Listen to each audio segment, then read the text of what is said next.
Going live. Here we are. We're live. What is going on, everybody? Those of y'all who are new to the channel, whether if you're watching here on the actual live stream or, of course, the replay itself, my name's Austin, and, of course, this is Fintastic Freaks. And, yes, today, we're talking about some Fishy-cons. I know some people might look at that like downsides of the fish hobby. Well, not today, or at least not what we're talking. But more so like con, as in short for conventions here. See, we got some people already coming in here. Liquid Zoo only fins. Oh yeah, we're all ready to go here. Freaky Fish Lady also. Alice B joining in. Welcome everybody. See, we got people starting to pour in right here right now. Good to see all y'all. Good seeing you as well there, Freaky Fish Lady.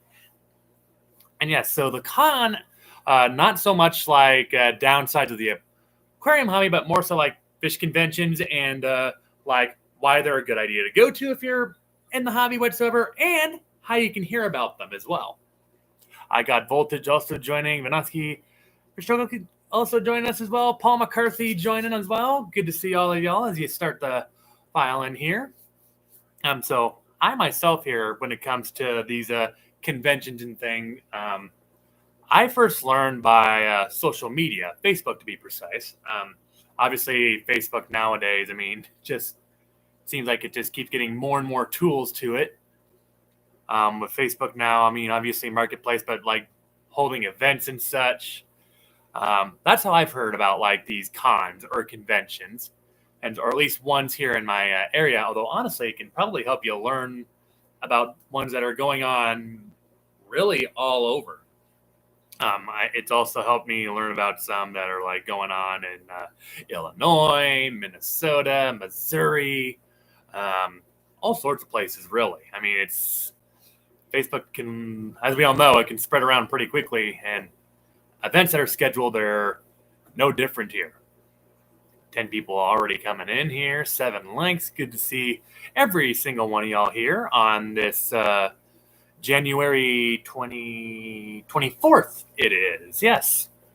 Hard to believe we're already a week away from completing the first month of 2022 here. This year's already flying right by. Before you know it, Aquashella Orlando, I mean, hey, that's about a month now, I believe. While we're on the topic of conventions.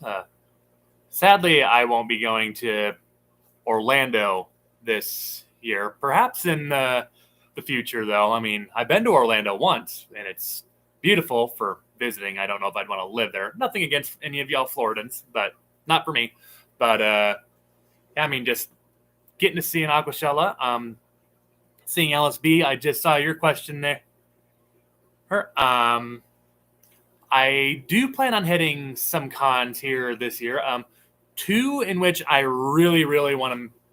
I'm making an emphasis to make. I want to try to make either Aquashella Dallas or Aquashella Chicago. I want to make one of those 2, maybe both. We'll see what happens, as both of those are towards the back end of 2022. So you know what? Maybe once the channel gets monetization and all other life things considered, I might try to make maybe even both of those. But obviously, those are a little ways down the road here.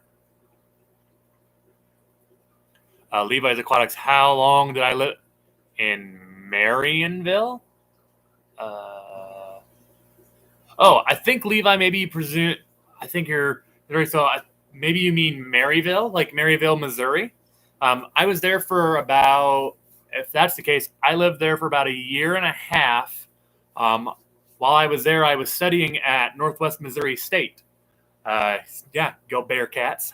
But yeah, it was about a year and a half for how long I lived in Maryville. Got a dorm room for one place, and then got an apartment with some roommates for a while. And then in the end, Northwest just didn't work out. I moved to Texas for the next 4 or so years, and but Maryville was a nice little town.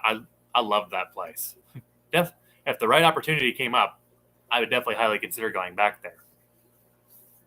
But I got Voltage, wishing you were in stage for Aquashella. Yeah, I mean, initially in 2020, my wife and I were going to go to Aquashella Dallas, but obviously the whole pandemic began and got in the way. So unfortunately, we weren't able to go to. Yeah, we're not going to be able to go to. Or we weren't able to go to Aquashella Dallas in 2020 because obviously they canceled it. And then in 2021, my wife and I, well, my now wife, at that time back in 2020, we were just fiancés, but we were getting married in 2021. So financially, it didn't work out last year. So we're hoping that this year we can make Chicago, maybe even Dallas.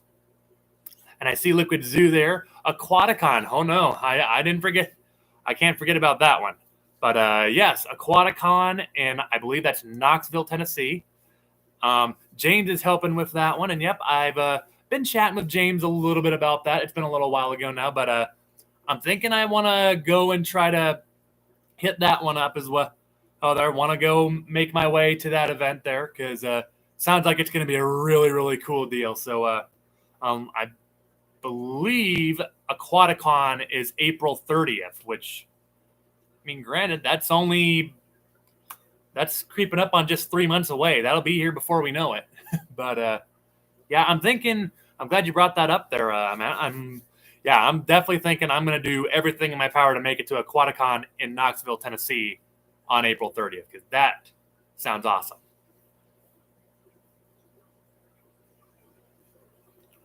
I'll leave it as quiet because I thought you meant Marionville because Marionville was about 5 minutes from where you live. No, Marionville I've never lived in. The one place that I lived in was Maryville, way up in northwest Missouri, hence the university name Northwest Missouri State. Yeah, the name says it all, really. But nope, Marionville I was never in, but Maryville, yes. I got voltage. People going to be at Aquashella, Orlando. Meanwhile, I'm going to be ice fishing up here in the north. Oh, goodness. I've never tried ice fishing, though. Some people say it's a lot of fun. You get a tent there, maybe get a space heater. I'd be worried if you got a space heater, though. Oh, because, I mean, I guess if the ice is thin, you're not going to go on there. But Alice B. Am I thinking of going to the Triple Crown? I've heard a lot of people talking about it. I have been taking a look at it here. I'd say it's another one where, we'll have to see where, things get after a while. For those of you wondering, because I feel like someone always asks every stream, and I guess I'll repeat myself if somebody does. We're less than 150 hours away on the watch hours in terms of that. But yeah, if we the Triple Crown, I have been thinking about, though. I have heard bits and pieces about that, and it sounds like it's going to be a real awesome event. And I'm thinking about it. I don't want to say a yes or no, though, because I haven't. I'm more looking at the Aquashella and the Aquaticon for right now because I know I want to make those two for sure. Timbo taking it easy, joining the chat here. Good to see you, Timbo. Welcome aboard. As he is, by quote, working and lurking. Nothing wrong with that. And right as I say that, Stephen P. Aquatics. What up, y'all? What's up with you, Stephen? Good to see you. Another awesome channel right there. I also know that there's, I guess to those of you that are in the Midwest, I know there's a Quad City fish swap coming up in less than a month even. And one of these times I need to get there. I keep wanting to get there, but something always has come up so far. It's always been something just making me have to change it to plans. I was going to go to the last one. That was like, I think it was like right at the very beginning of January. I want to say it was like the 7th or so. But unfortunately, it just didn't work out this time. But hopefully this time, because it's a huge event there in Davenport, Iowa, which I know some are like, well, you're in Iowa. So problem is, though, Council Bluffs is way on the west. Davenport is way on the east. So it's about, remember correctly, about a 4-hour, 15-minute drive or so. Granted, I guess there's worse, but Allison Nicholson joining us here as well as Scuba Stevo. Good to see all of y'all here. But the Eastern Iowa, I know like some other guys, like I think Boss Aquatics, perhaps some of y'all have heard of him, has been there a couple times. I know that it's just huge event. I want to say it has fresh and salt water. Looking to maybe make one of those. Obviously, Omaha, the Nebraska Aquatic Society always has. I think they always used to have 2. I think they're doing 2 again this year. I think they once upon a time even had 3 once a year. But at the same time, I think ever since the pandemic came around, though, they haven't done as many. But they're still planning, I believe, on 2 this year. The first one coming up in either March or April. I just first saw the news just a few days ago, and I've already forgotten it. Dang it. I'll have to look at it, though, again. But obviously, the Nebraska Aquatic Society always puts on a good show as well, so definitely there'll be videos when those come around. In terms of cons, like I said, I know someone talked about the Triple Crown, but yeah, I'm definitely thinking about it. And as you said up there earlier, Alice, I mean, it's hard when there are so many events because, I mean, that's the cool thing about the Fish Fam. There's so many places you could go to. I mean, it's kind of pick and choose. But I'm definitely planning on making a couple of these bigger ones at least. Like I say, hey, maybe once monetization comes in the picture and maybe it throws in a little extra money in the equation, we'll see. Maybe I'll try to even make more. Scuba Stevo. Forgot the Fish Fam link shows who's all live. I'd be bored when y'all don't go live. I'm with it. I mean, sometimes when I'm down here doing the water changes and all that, it's just good to, flip on someone's live stream and just hear what they're all up to. I mean, sometimes people talk about like some new fish they got, or maybe they ran into another fish tuber or a Fish Fam member somewhere. It's just, it's good to catch up with them. Ricky De Hoyos has also joined in here saying hello. Hello to you, Ricky. Good to see you. And Chris Robertson, what the heck? No notification? Oh, no. Yeah, for some reason, YouTube hasn't been giving me a lot of good notifications on some of my fish people either, or even some of my other stuff that I subscribe to. YouTube's been kind of slacking lately. But then again, says the person that didn't get a video out this past week. So, I mean, in terms of slacking, I guess I can't talk a whole lot, right? Only Oscars joining the chat here. Welcome, Only Oscars. Good to see you, as well as you, Chris. Let's see here. There was another convention that just came to my mind, and I just forgot what it was. Oh, man. But, let's see. Fish Ranch Home also joining the party here. Good to see you, Fish Ranch. Nice to see you. I can't remember what the other convention was. I guess usually here in Iowa, Des Moines has some of them too. I've been looking around here because if someone's in the Missouri area, I've been looking up to see if and when Kansas City might be having one. Here we go. As Matt also is here, Aquatic Expo is going to Atlanta. Boy, oh boy. I mean, I think now that you mentioned that, yeah, I think I remember. I think it was either Rico Stan or James mentioned that one, or actually maybe I was even on Aquarium Co-op stream and I heard Corey talking about that one. But yeah, I have heard Aquatic Expo before. My only problem with the Atlanta and like even Orlando more so is it is just goodness. It is so far for me. Like I want to say from Council Bluffs, Iowa, in terms of I guess crazy as it may sound, driving from here to Orlando, I believe is about like 28 or well, maybe I'm off there. No, that didn't sound right. It's like 20 or 22 hours, which obviously is a lot of time. I know a lot of people then say like, oh, hey, just go ahead and fly. which, yeah, I mean, plane tickets aren't the cheapest, but yeah, it'd definitely be the quickest way to get down there. But the other thing is, though, if you buy fish then at Aquashella, though, what do you do? Because, I mean, planes can be really strict on their liquid substances and all that. So I've always thought, like, okay, well, if I fly, what do I do if I buy fish, you know? I mean, I'm sure some of them ship down there, so I'm sure the problem would take care of itself. But yeah, as you said, Paul, that's a long drive. I mean, Atlanta is a little better for me, but not a ton. That, and I've also driven in Atlanta twice, and both times, I got to tell you, of all the cities I've driven in here in America, which I've driven in a number of them, such as like, I don't know, Denver, the Minneapolis, St. Paul, Twin Cities area. I've driven through Milwaukee, Chicago, Dallas, Amarillo, Oklahoma City, Kansas City multiple times, Denver multiple times. I mean, on and on. Indianapolis a couple times, Nashville once.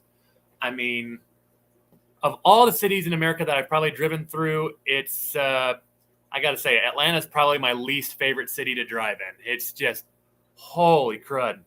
Even Dallas. I mean, Dallas is kind of a pain in the rear, in my opinion, as well. But driving in Atlanta, Georgia, goodness gracious. Bring your patience.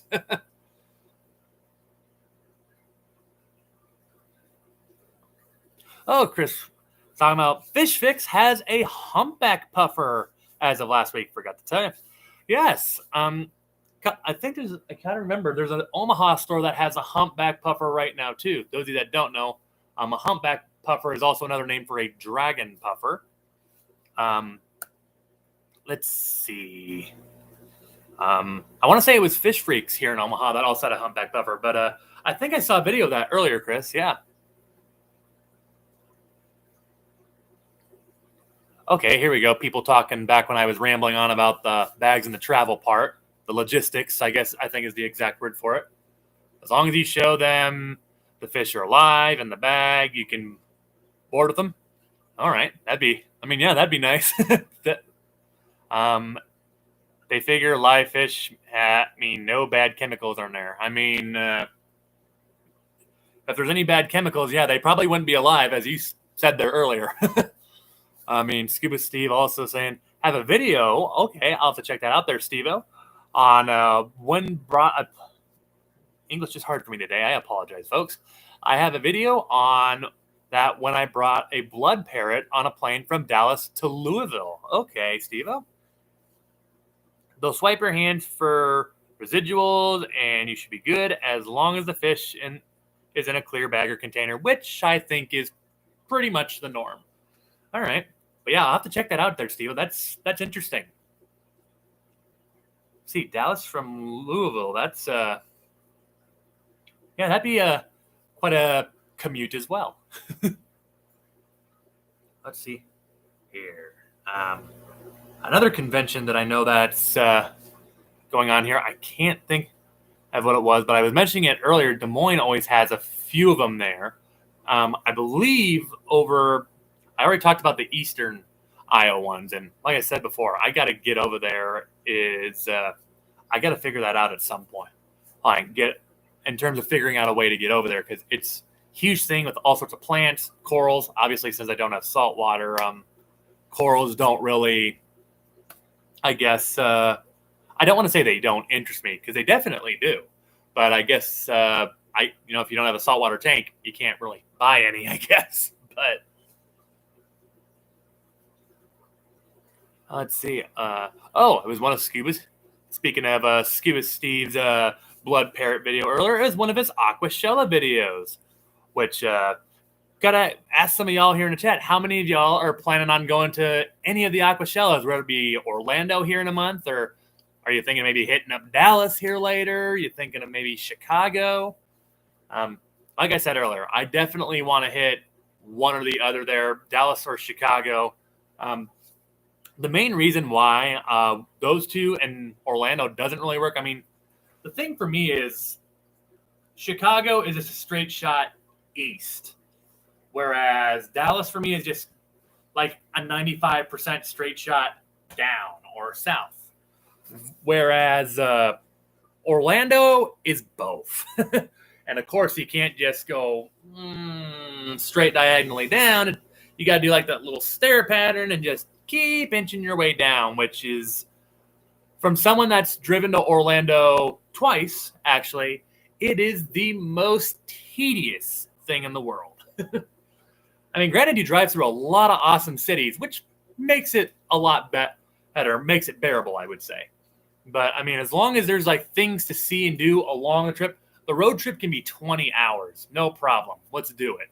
I mean, if we're driving through, like Nashville, Chattanooga, I mean, as much as I may not like the traffic, Atlanta, or other parts, just, St. Louis and such. I mean, if you're driving through all these places and such, then, at least it gives you like some checkpoints, we'll call it, to where you can just stop, stretch a little bit, maybe for like 15, 20 minutes, and then get back on the road for a few more hours again before the next big city or whatever. And yeah, those I can do. But it's just like nothing but road.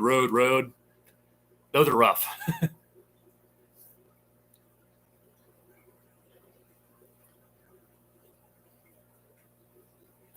Let's see. Think Aquarium Info took a rare axolotl on a plane. All right. Skip to the last few minutes of the Aquashell video. You'll see getting off the plane with the fishy. All right. Yeah, like I said, Steve, I'll have to watch that video there because, that for future reference, I mean, that'll be good to notice, kind of get a vision of how that all works. Those of you that don't there, I'll have to post that. I'll have to maybe share that video too there.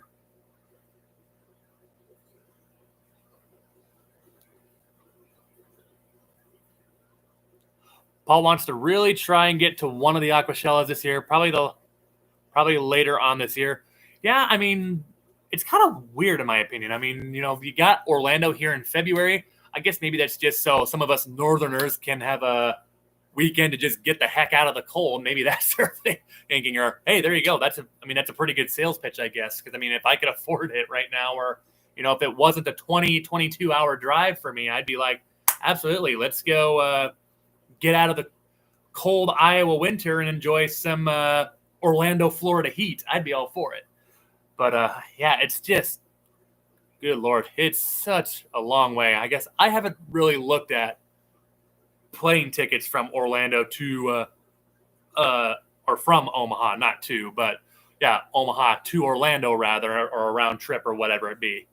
But I think I looked a while ago and it was like 500 something, which I mean, granted, that's not food, that's not hotel. It adds up. QC Aquaholic has joined us here. Welcome, QC. Good to see you. Alice B, remembering Simply Beta was had her first time taking a fish on a plane. She was very worried, but she said so many people in the fish fam said they had done it with no problems. Yeah, that's good to know. Simply Beta, I mean, I've heard people talk about that channel for a while too, and I finally sat back and like, you know what? I got to check this one out, and good stuff there. QC Aquaholic, how often do I feed puffers food that can grind down their teeth? Honestly, I at least try to, honestly, as often as you can do, the better. But the minimum I try to do is at least 2 to 3 times every single week. I mean, it kind of also depends on what I'll have in terms of supply. Fortunately, with all the tanks that I have, I get a load of pest snails. So, I mean, like, in terms of some of my smaller puffers, like the red eyes, my Amazons, figure eights, green spotteds, or my Maboo right now, who's only about 3.5 inches, I can just give them the smaller snails. No problem. There we go. With some of my bigger ones, like the Mekong River, my Arrowhead, or my Fahaka Puffer, those I usually go and like some of the fish stores that are giving like away some pest snails that are a little bit bigger in size, or if they're even like selling some as feeders. Those ones usually about 2 to 3 times a week is what I aim for. And so far it's been manageable to do exactly that. But honestly, the more often you can do it, the better, because the more often you can do it, the more you keep the teeth ground down. Speaking of puffer teeth, though, actually, because unfortunately there are some fish out there that are just weird oddballs to their kind, and my figure eights, they will sometimes chomp on the snails if they're really hungry, but they just, man, I don't know why. I've had no problem with this with really any other puffer, really, but they just don't like chomping on snails, and it just, I'm like, are we sure these are puffers? Because I've never seen a puffer reject a snail for food, but they just for some reason don't do it, and in result, they usually just eat like frozen krill for me. They will sometimes take down feeder ghost shrimp, though, which I guess adds a little bit of a crunch, but not really enough to grind down those teeth. So in result, I had to do my first ever puffer teeth trimming.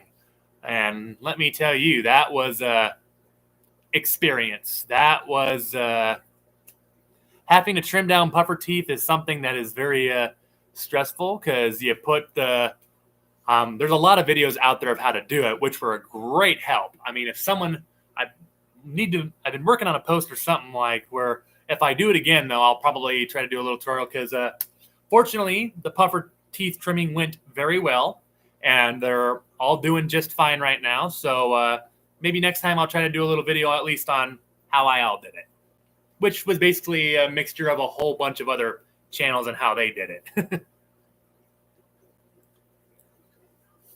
Alice B, would a green spotted puffer be okay for a first-time puffer owner?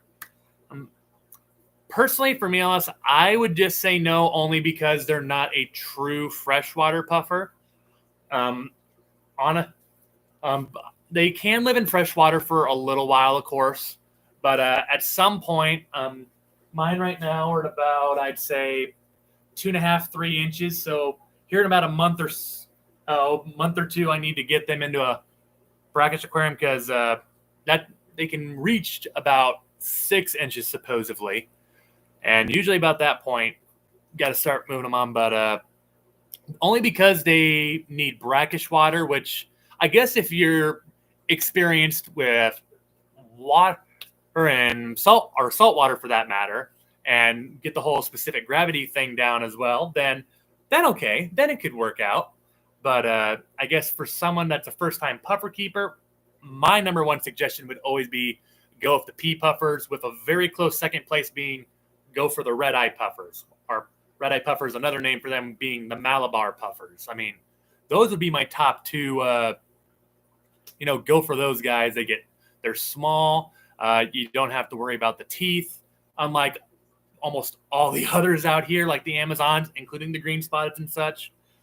And I think especially the red eyes, I know some people are like, well, the pea puffers are just so small. They only get 1.5 inches, and it can be hard to see them. Well, if you get the red eye puffers, they get about 2.5, 3 inches. So, I mean, granted, it's still not a big puffer, but you can still see them easier than a pea puffer, and they can have some beautiful markings on them too. And like for the red eyes, 4 of them in a 20-gallon long, there you go. You're set. Ray Aquatics is also joining us. Good to see you, Ray. As has Scott's Aquatics. Good to see you as well, Scott. Let's see here. QC Aquatics. Are Malaysian trumpet snails too hard for them? Not at all. I give like my Fahaka puffer, my Amazons, my figure eights, my green spotteds. I have a few of those down here, and I give it to them. And actually, in some ways, the fact that it takes a little bit of work for them to crunch it down is actually good, because then it's really grinding down the teeth.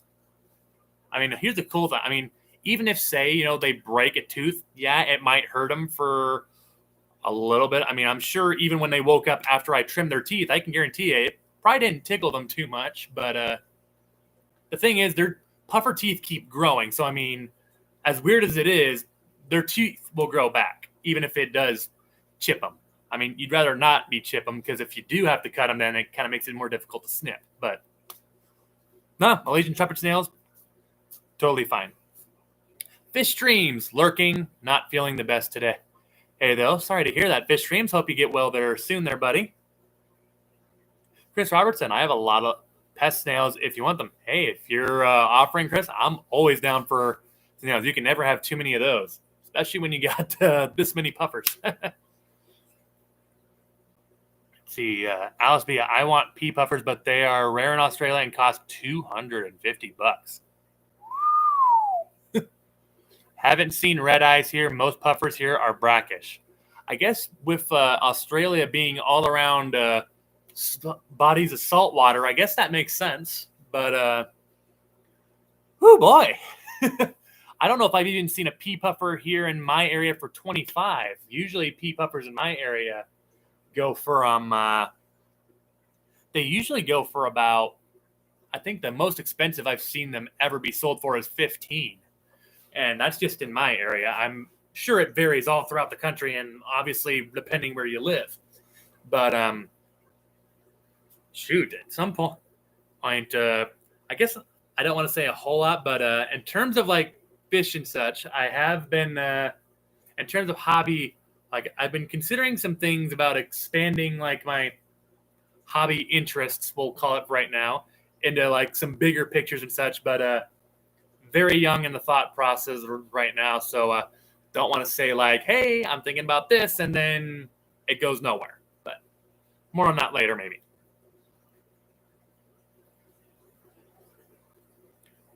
It's crazy here. Import laws are, I mean, I guess with fresh waters that you probably have there in Australia, because I mean, I guess maybe I'm totally off. I don't know the geography.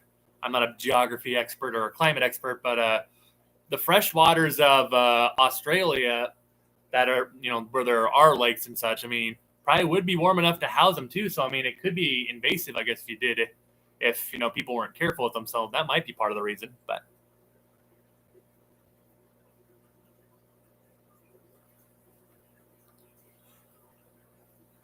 All awesome events. Yeah. No, nothing like Aquashella there, though. Yeah. Unfortunately, I can't even say what Aquashella's been like. I've been trying to get there a couple times, but I've never been. But yeah, 2022, I'm going to make one of them. It's just a matter of which one. Is it going to be Dallas or is it going to be Chicago? Obviously, once I figure that out, I'll definitely let you all know because, hey, if some of y'all make it to Chicago or Dallas, or maybe if I make both, would love to finally meet some of y'all face-to-face here, which is a big reason why I'm for Aquaticon in Knoxville. I'm especially like, I definitely want to go to that one because I know I'm pretty sure like Chattanooga Ed's going to be there. Obviously, we know Fish. I'm pretty sure, barring any crazy surprise, James from Fish Room Fever will be there. Perhaps Kaler's Aquatics as well, along with so many other guys. I mean, definitely want to make that one. And so unless something crazy happens in my life between now and then, which, granted, 3 months away, crazy things can happen, definitely want to make Aquaticon in Knoxville. Atkins Nature Aquariums. Hey there, Austin. Hello, Atkins. Just getting off work and now heading home. That's the best feeling, right? Just getting off work and getting to go home, chill, tend to your fish if you wish, and just chillax. Best part of the day. Jerome, Clash, where is it at? Oh, shoot. I should know what you're talking about there. I'll try to get back to that, Jerome. Alice B, will I be taking the wife? To Aquashella, maybe, if her work's a little bit different than mine. To Aquaticon in Knoxville, as of right now, not that I don't want to bring her, but it's a matter of her. She just recently got a new job not too long ago. Since she's got to build up her vacation hours and all that again, she doesn't get as much vacation time as me. I don't want to say a whole lot because I don't want to sound like I'm bragging on my wife here. But it's just, I hope she makes it, but at the same time, I would say for at least the Aquaticon in Knoxville, probably not. But you never know. Like I say, it's 3 months away here yet. A lot can happen here in 3 months. Oh, Liquid Zoo coming in the clutch here. Keystone Clash, as you were talking about earlier, Jerome, is in Pennsylvania. Thank you for that there, Matt. Coming in clutch as always.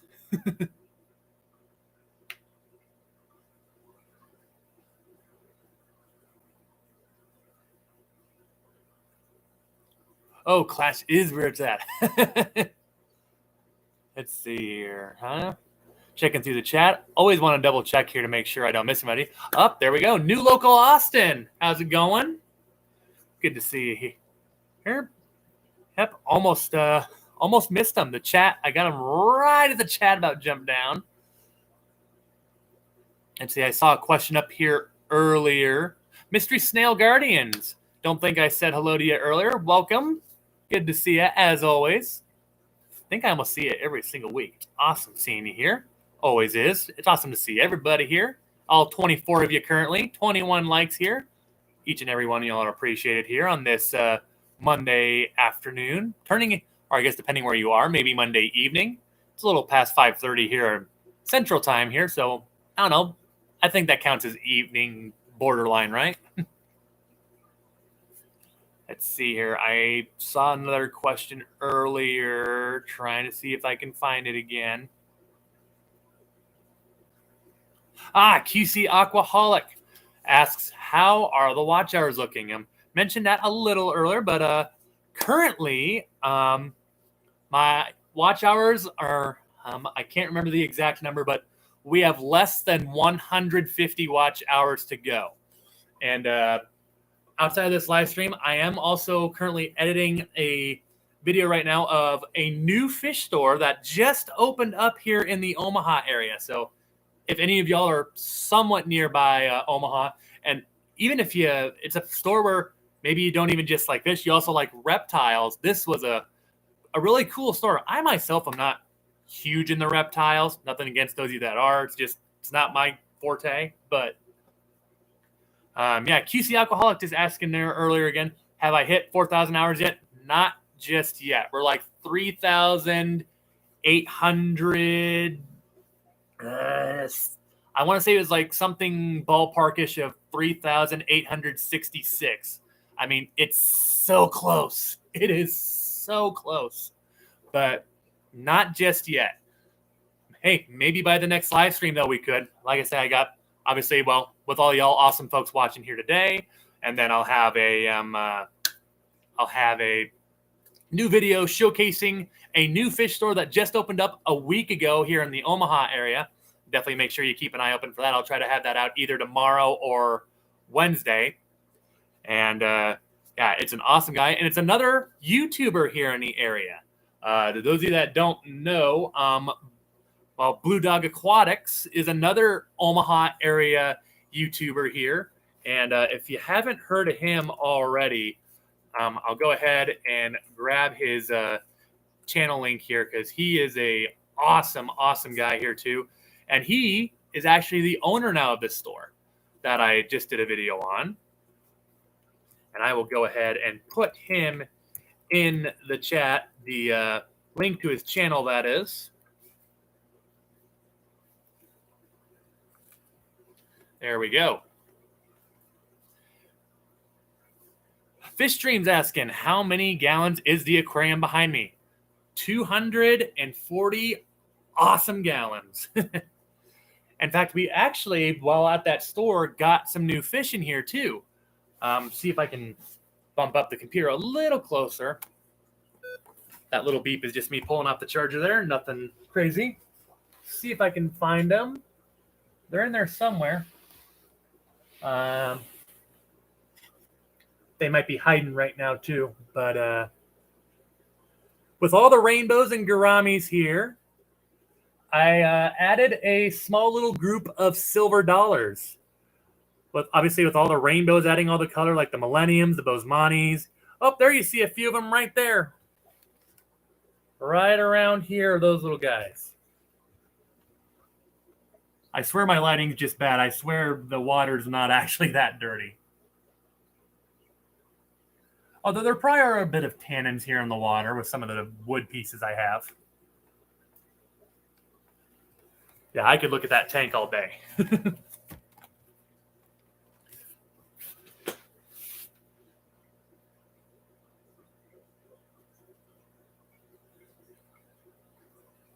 Oh, Scuba Ceos. Yeah, actually, Blue Dog Aquatics did just post a video here earlier today. I myself, though, unlike yourself, though, Steve, have not watched it just yet. But it was talking about the importance of quarantining fish here. So, I mean, yeah, definitely a video I'll be watching there because, I mean, I'm sure knowing James, yeah, the guy's, their name is also James. So he'll have plenty of good points as to why that is.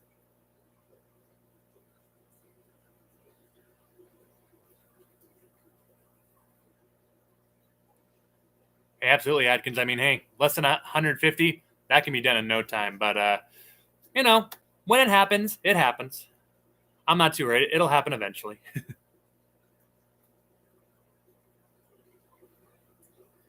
Let's see here.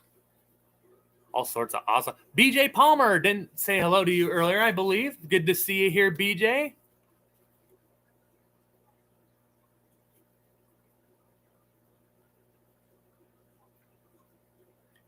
Let's see here. Blue Fish Films 33. Missed you earlier. Or Bullet Fish Films, excuse me. I can't read today. Man, oh man. Good to see you here as well. Checking through, making sure I haven't missed any of the awesome folks who are spending their time with us here. I guess perhaps one of the questions I have for some of y'all here, what is a fish convention that you are really looking forward to? I mean, obviously, I'm sure we could all say Aquashella here, but I mean, I'm really, really looking forward to that Aquaticon in Knoxville here. It'll be actually April 30th. It'll be just 2 weeks or so after my birthday. Well, actually, not quite. Be more like a week and a half. But so I should have some little birthday money here still when I go over to Tennessee there on the 30th because mine's on the 19th, actually.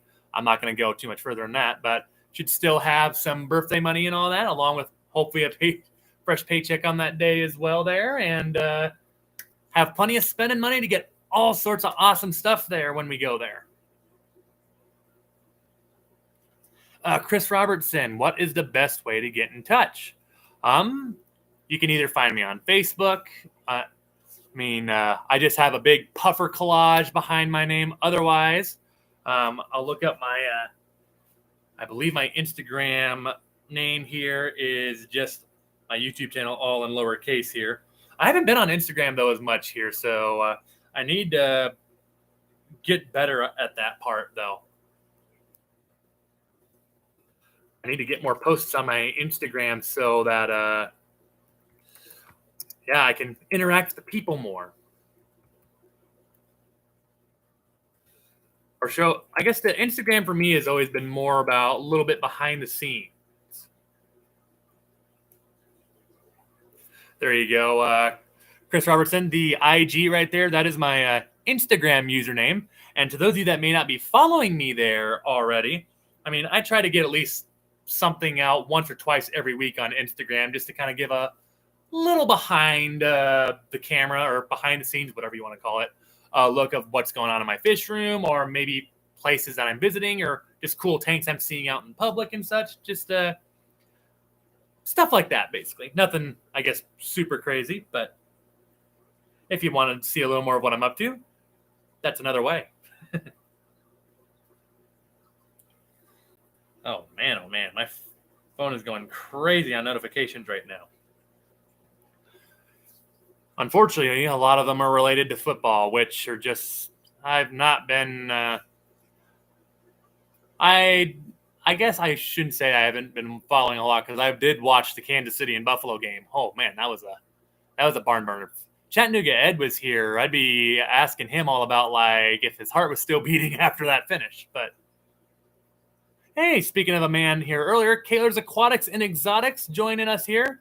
He is lurking and ordering fish and reptile items. Very nice.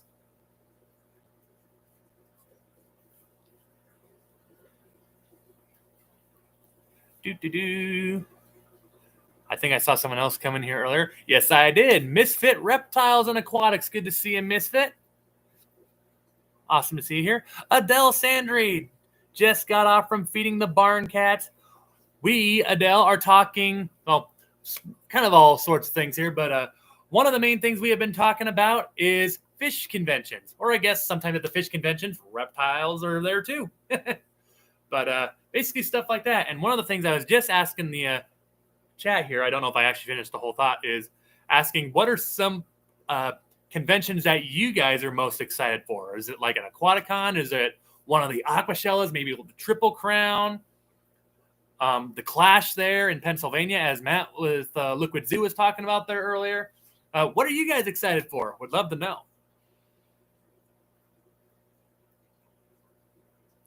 Oh, Kaylor Aquatic. Ed's dad is in ICU, but doing well. Just talked to Ed. Well, prayers up to Ed's father's there. I'm glad to hear that he's doing well, though. That can be ICU can be very scary. But happy to hear that it's at least for the time being going well for him. I hope it stays that way.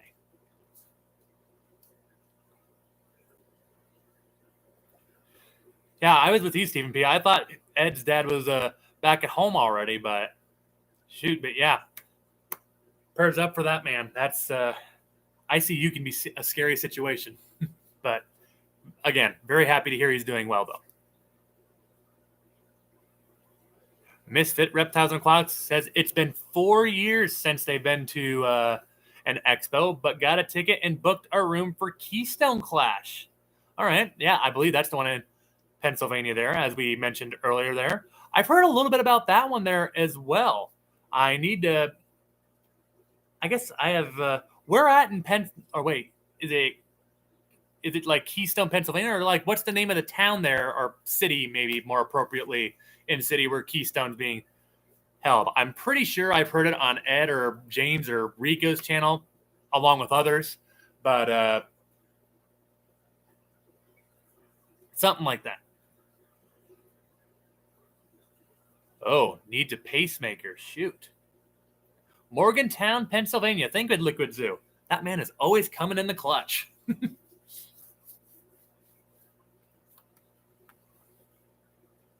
Morgantown, Pennsylvania. All right. There we go. Copy that right there so I can take a gander at that. The first event I will go, Ricky De Hoyos, I think the first event I will go to this year is Aquaticon. All right. Might see you there, Ricky. I'm thinking Aquaticon is something I want to hit to as well there. I've seen some teaser videos here throughout YouTube about it, and looks like an awesome time. I don't know if they even got all the vendors picked out yet here. That's the next exciting part, is it's just growing. All sorts of awesome folks here. 35 people, 27 likes. Appreciate every single one of y'all coming here. It's awesome to see so many people here hanging out with us here on this Monday. Hard to believe, though, like I said earlier, that January is already almost done.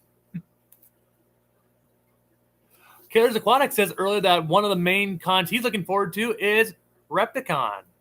That almost sounds that can almost sound dirty, I'm not gonna lie. Repticon. That could sound a little dirty if you put it the wrong way.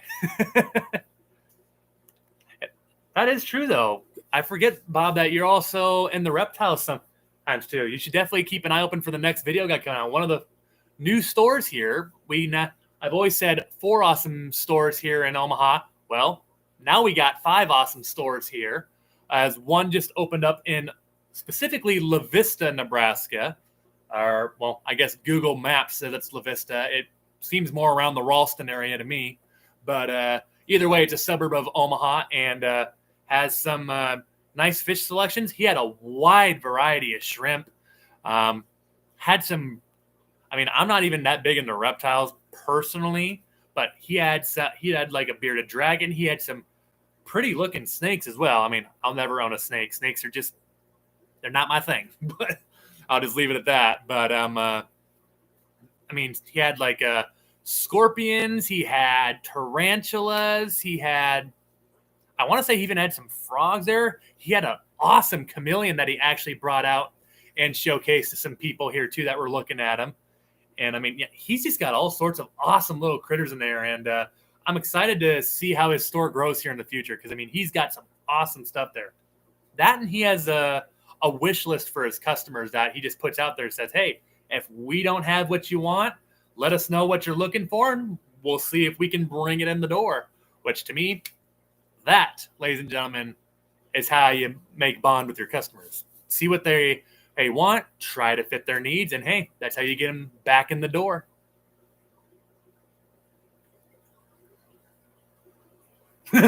Like we do.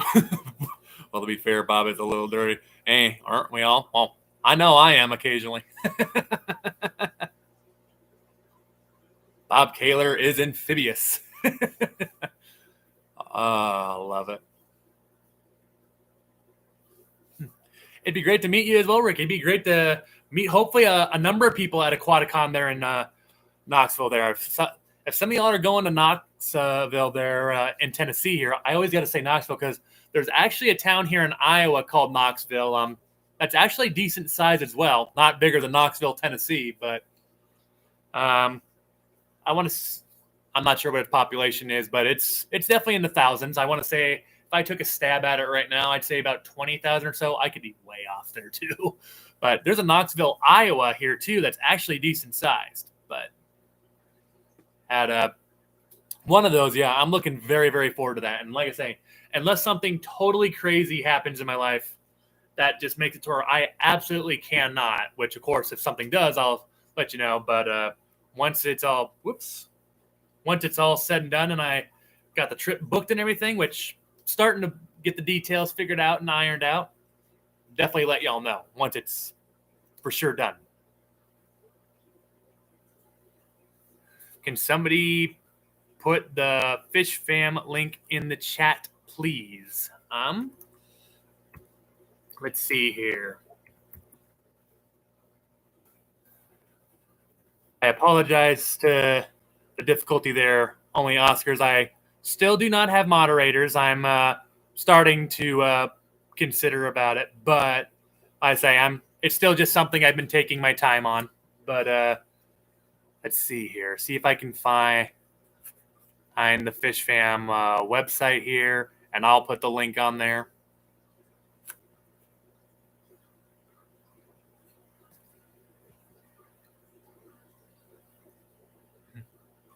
Paul McCarthy, nope.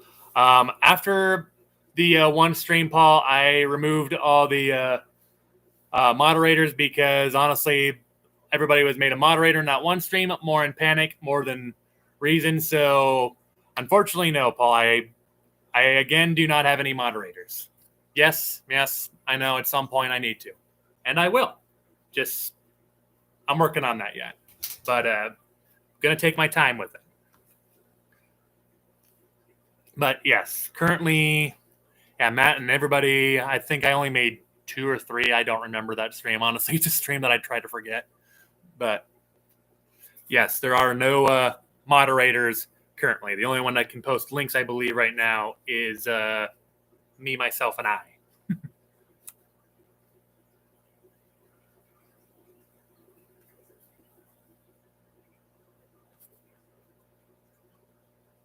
At some point, though, yeah, guys, I mean, like I said, I know sometimes it can make things a little inconvenient, and I'm not disagreeing with that. But at some point, yes, I will. But it's also a big thing because it's also people that, I mean, nothing personal against anybody. It's just that other than that, we're all fish fam and fish tubers. I don't know. Perhaps I blame a little bit on my anxiety. It's just a little bit with this is something that obviously I built up to this point, and it's kind of like a child. It's hard to put it in something else's hands here. Not that I think anybody would sabotage. It's just a matter of I want to take my time with it. That's it. Yep. And as Kaler here says, no worries. Some channels even do fine without the mods. Blind, so I'm blind, so need them.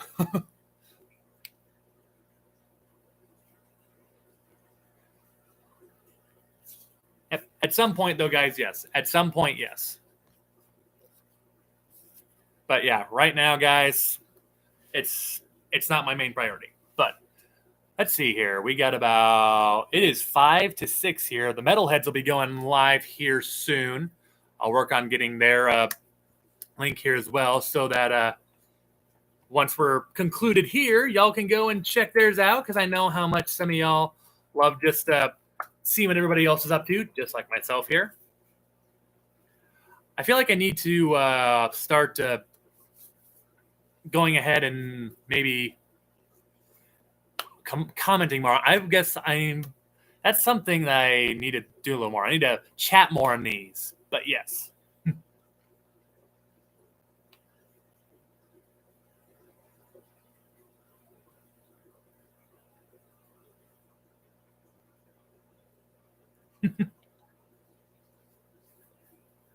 Meanwhile, I made weirdos like liquid on my mods be modding. Yeah, no worries, bro. I'd be trust don't. I mean, yeah, like I say, hey, it's not that I'm not just a weirdo. I'm a ninja, says Liquid Zoo. Yeah, I mean, hey, I might put him back. Heck is one.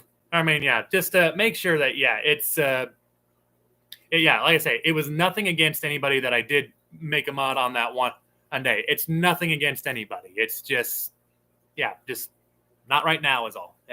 That's all it is. Just not right now. But at some point, yes. Honestly, that's part of the reason why sometimes I just go to streams and watch. I just go there and I'm just kind of seeing mods on other people's channels, seeing like what they do and all that. And yeah. Hey, here we go. Here's an awesome channel right here. Maine's Tail Fur and Fins. Jess in the house. Good to see you, Jess. But you are a ninja dragon, Matt. I love it. Oh, boy.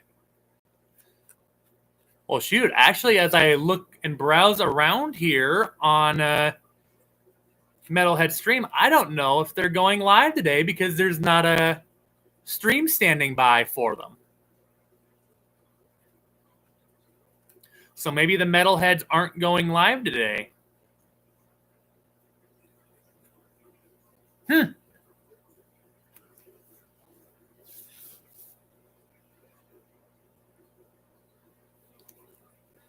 Well, maybe the Metalheads aren't going live today.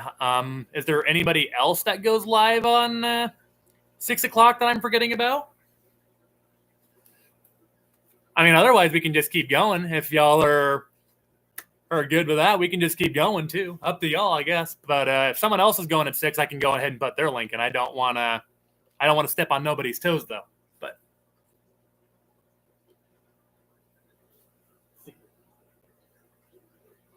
I feel like I say this every single stream. I have my catfish pond right down here by my feet.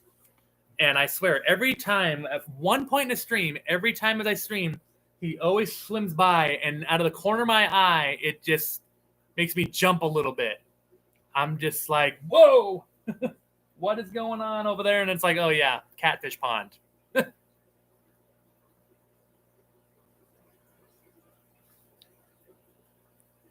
Oh, Scuba Stevo says, Catfish Terry is the only one live with me right now. Okay. Alice B, yes, there is only one catfish in there right now. It's a Lima Shovelnose catfish. At first, when I just bought it as a Shovelnose catfish, I got a little sketched when they were handing it over to me because I'm like, don't those things get like 3-4 feet? But no, this, to what I understand, no, the Lima Shovelnoses only grow to be about 18, 20 inches, which granted is still a pretty decent sized fish, but 18, 20 inches is a lot more manageable than 3 to 4 feet like a monster fish can get and such. It's I wouldn't have anything down here currently to house a tiger shovelnose. Yes, Misfit. Lima Shovelnoses are awesome. Actually, at this one store I was just at here yesterday, the one that I'm doing a video on here, and that'll release either tomorrow or Wednesday, they had a Shovelnose Lima, and it's kind of cool sometimes to go back because, sometimes the stores have the bigger ones. The one he had was about, I want to say about 5-6 inches or so. My Lima Shovelnose is easily over a foot. I want to say he's like 13, 14 inches, something like that. I would try to show you him, but I've given him so many caves in there, and he loves to hide in the caves. So it'd probably be very difficult to find him, and I'd probably stir up all sorts of dirt and junk in my tank. But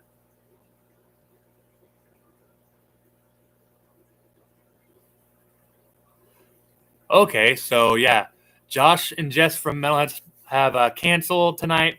Next up is Steamfought in an hour. Don't see a live scheduled for Mob tonight. All right, fair enough.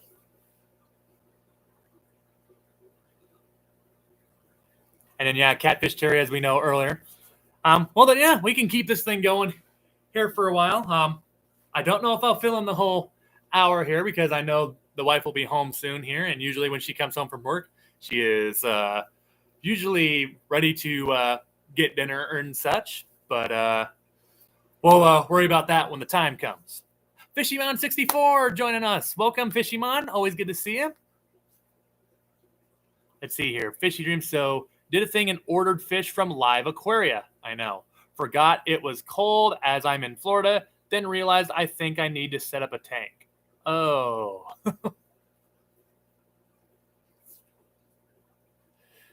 Yeah, I've never ordered from Live Aquaria. I've sometimes read bits and pieces from them, but I don't know. Even sometimes with my puffers, Live Aquaria, I mean, there's a website called Pufferfish Enthusiasts. Man, why can't I not pronounce things today? There's a website, yeah, Pufferfish Enthusiasts, where I read a lot of my stuff. Obviously, I also read a lot and get a lot from Korean Aquarium Co-op, among other channels here. But yeah, Live Aquaria, I don't want to say that they're not credible because there's definitely things where, they're on point. But yeah, there's definitely some points where I'm like, well, regardless of the fish anyway, I always check multiple sources. But as you all should, of course. But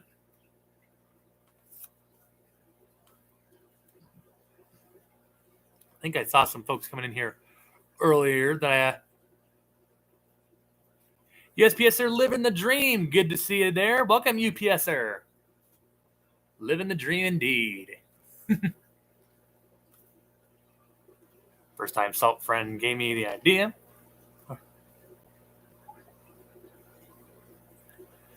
Yeah, I mean, to be honest with you, I guess I haven't ever ordered a fish online yet.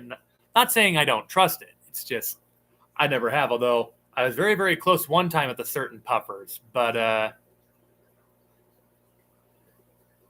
see here.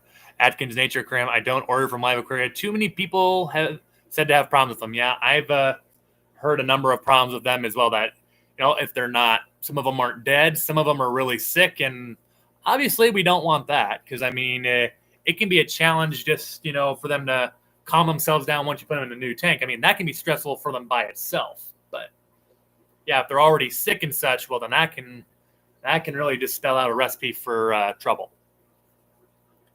Scuba Steve-O's Aquatics, slowly but surely, getting saltwater tank up in no hurry, trying to do it right. I've heard, honestly, Steve-O, that's the way to do it. Saltwater, I've just heard, is patience, patience, patience. I mean, it was the same thing when I set up a brackish water tank, honestly, even for my figure eights. I mean, I think I let that thing cycle for easily well over a month before I moved them over. And, yeah, it's, patience is truly a virtue. Let's see here. I believe I saw someone earlier asking. Bullet Films 33. How many tanks do I have in total? In total that I own, let's see. I have 26 right now up and running, ranging from 7 gallons to the 240 behind me.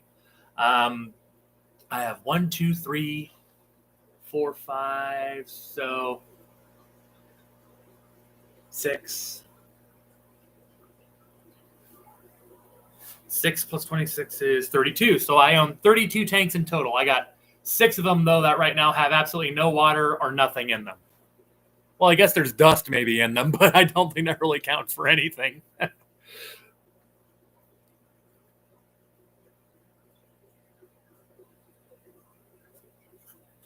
Let's see here. But yeah, Scuba Steve, I'll have to check up on excited to see when that saltwater tank, though, gets going, because, I mean, those are always right. I've been starting to follow some more channels that do saltwater here and all that, because at some point I definitely want to do a saltwater, although, as I said earlier, I always want to do the 185 Bowfront as a saltwater tank, but now that we have the Mabu Puffer, I'm thinking the 185 Bowfront will be its next grow out tank once we take our Maboo puffer out of the 40 breeder. That 185 will be its next grow out tank, and then have to build something for him. More on that though later.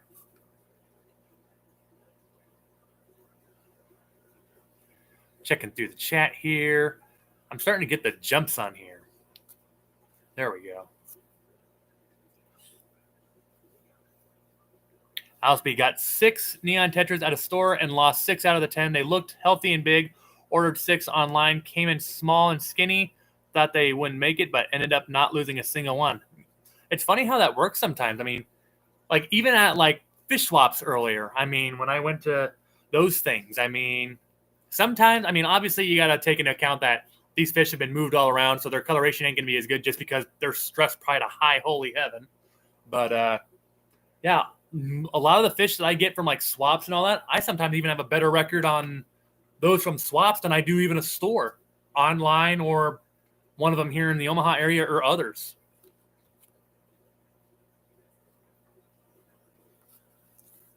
Timbo tanking it easy. Don't know if I saw you here earlier. Welcome. Actually, I think I did. But either way, good to see you. Are MTS and ram's horns too big for pea puffers to eat? MTS. Oh, Malaysian trumpet snails. I had to think about that for a minute. I would say the juveniles for sure wouldn't be. A full-grown ram's horn snail would probably, I mean, obviously the pea puffer wouldn't get the shell, but they'll still go after like the meat part of the snail and all that. I've had sometimes big ones in there with them, and pea puffers, they are feisty little buzzards. They will, if it moves, then more times than not, they'll go for it. But, I mean, you can put them in there. Obviously, like I said, they won't eat the shell, but they'll still go after the meaty part because, I mean, they still got some teeth on there that'll help them just take that meat down like no one's business. So, yeah, you could do it. But, I mean, in terms of, like, if you're wanting them to eat the shell and all that, obviously, unless they're like the juveniles, that won't happen probably. Paul McCarthy wants to set up a saltwater tank, as do I. I've had at least 2 freshwater tanks since my 7th grade year in middle school, which for me has been about 15 years ago. This May already will mark a decade since I graduated high school. I was the class of 2012, those of y'all wondering. So hard to believe. Yeah, it's already been 10 years since walked across the stage graduating high school. It does not feel that long ago. And I certainly don't want to feel like it's been that long ago because it's like 10 years. Oh, man. I'll be... Why do I got to think about this? 29 when that time comes around.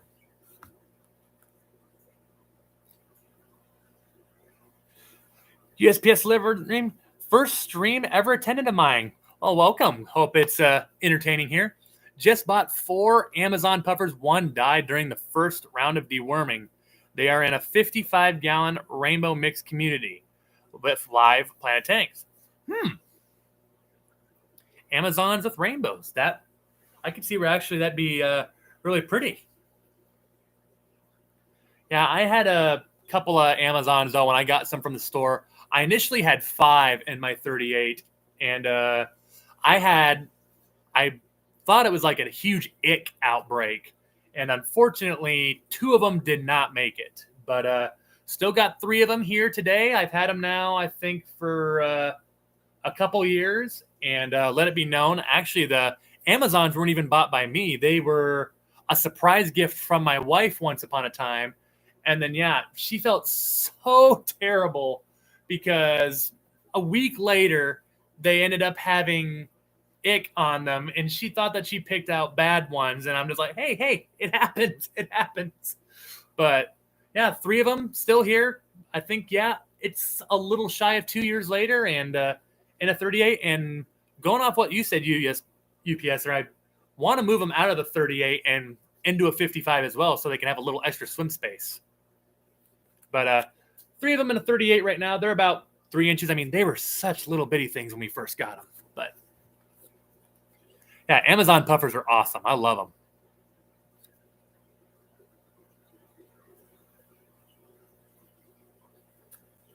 Let's see here.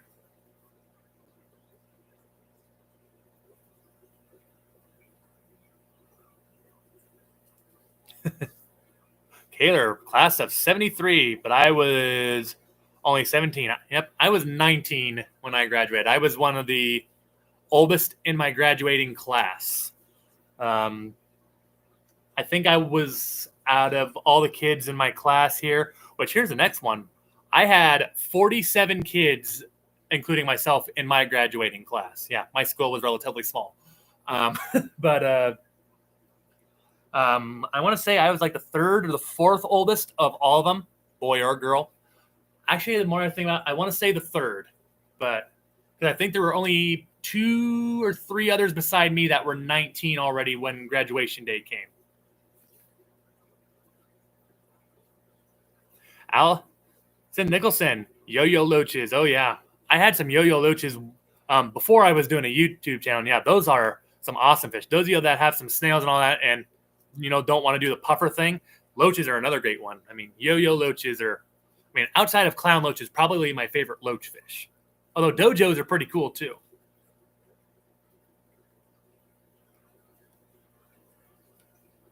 Checking through the chat here. I try to always make sure that I don't skip over anybody here. I always try to make sure I get as many of y'all as... Oh, Levi saying they're back. Hey, no need to apologize. You got things to do. You got things to do.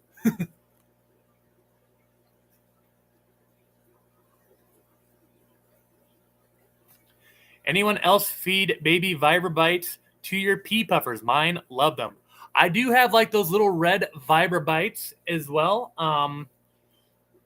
My one here will take interest in them, but he hasn't ever eaten them. I've tried to get it to where he'll maybe accept them, although I got plenty of other stuff. I got mysis shrimp, brine shrimp, bloodworms and such, so I got plenty on the menu for him otherwise, but it'd be nice if I could add just another thing to him.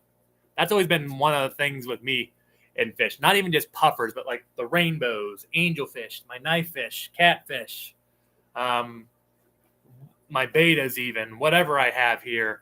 I always try to give them a variety of diet. I always think that that's like another like, what's the word? Underappreciated thing to give the fish the best of life. Because, don't get me wrong. I like pizza, but I don't want to eat it every day. Just like, you got those Tetra flakes and all that. Yeah, your fish may think that they're good and all, but they probably don't want to eat them every single day. So I always try to mix it up every once in a while.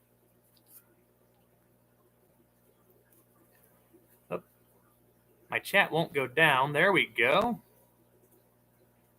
Eventually it'll go down there.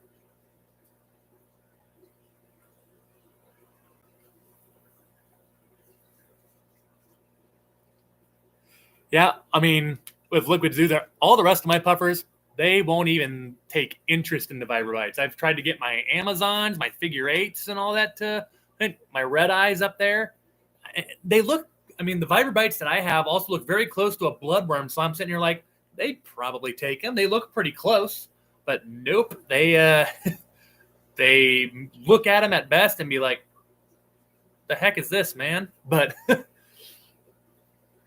yeah, I haven't gotten mine to do it, which is like, okay, well, we got plenty of other stuff here that I can give you, so you know what? Fair enough. USPSer class of 2022 was 18, almost 19, graduated. All right. So you were exactly 10 years ahead of me then, UPSer, because, yeah, I was saying earlier, I'm class of 2012.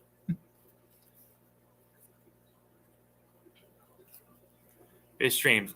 Stores are out of bloodworms. Ooh, man. I might be panicking if all my stores were out of bloodworms, but fortunately now that my area has 5 of them, yeah, if all 5 stores didn't have bloodworms, that'd be crazy. I guess for me, that's not even including PetSmarts and Petco's, but yeah, that would really make me nervous because that's easily the favorite thing of some of my smaller puffers is they love the bloodworms. The green spotteds, my pea puffers, my red eyes, that's their go-to. They'll eat the mysis shrimp and the brine shrimp once in a while, just so I can mix up their diet, as I said earlier. But I'm sure if they could speak, they'd say bloodworms more times than not.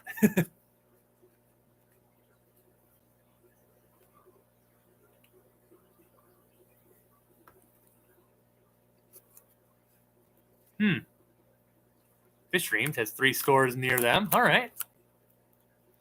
Scooby Steve, what's everyone's favorite Tetra? Hey, there's a good question. I would say my favorite, Steve-O, would probably be the Exodon Tetra. I mean, speaking of bloodworms here, I mean, you want to just see a fish that's fun to feed? Put a cube into bloodworms in like, for example, I have a 55. I got 10 Exodons in there. Just put a cube of brine shrimp or bloodworms in there and just watch the Exodon Tetras just it's a frenzy. It's like every stereotype that everybody says that piranha eats like, that's an Exodon. Such a cool fish. In terms of a community Tetra, though, I would say I really like Emperor Tetras, too. Little blue stripe and a blue eye. I think Emperor Tetras are also really cool. Obviously, Cardinals are really cool, too, though. But Liquid Zoo heard from a buyer in the know last fall that frozen foods would be short and in demand soon.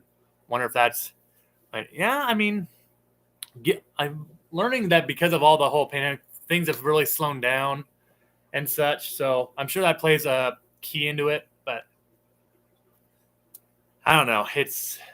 I hope I never run into the problem. That's all I'll say. Atkins Nature Crams, Tetras don't like me. They always die. That's been my thing with guppies. I mean, I love guppies. I like the colors and the markings they have. And I know I've said this a few times on the channel, right? But I've tried keeping guppies, and it's just a fish that I just never can do. I mean, I'm right there with you there, Atkins. Sometimes you just can't do it. Sometimes I guess I shouldn't word it like that. Sometimes it just don't work.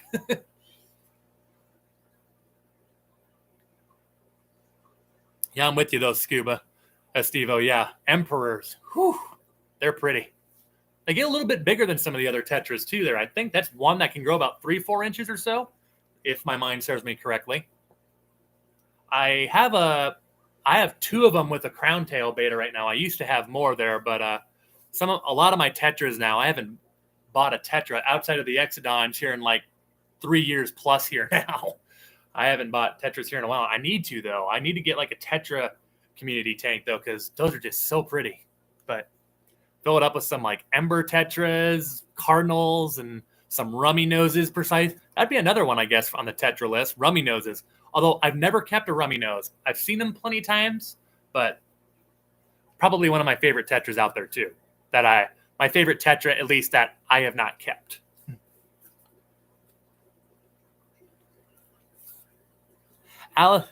Okay.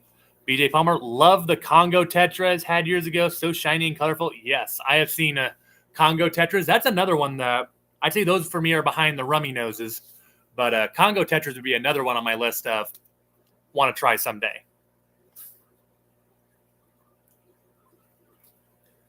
Scuba Steve-O, a Tetra tank with every Tetra you can find, minus the Exodons, right? Yeah, every Tetra you can find except Exodons. I mean, you can put Exodons in there, just it's just not going to end very well.